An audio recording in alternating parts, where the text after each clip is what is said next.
Mona Lisa చిత్రాన్ని గీసినోడు ఎవడైనా ఈ పాలసీస అందాన్ని చూడనే లేదు ఇంకా ఏ లాభం. కోహినూరు వజ్రాన్ని ఎత్తుకెళ్ళినోడు రాజైనా దాని మెరుపు నీలోని దాగి ఉందని తెలియలే పాపం. ఎంతలా నువ్వు పుట్టుకొస్తే నేను మాత్రమెంతని పొగిడి పాడగలను. తెలుగు భాషలో నాకు తెలిసిన పదాలు అన్ని కుమ్మరించి ఇంత రాసినాను. సిరివెన్నెల మూటలా వేటూరి పాటలా ముద్దుగున్నావే మరదలా.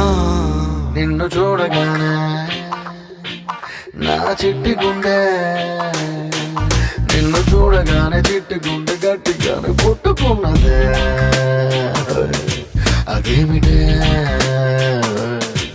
నిన్ను చూడ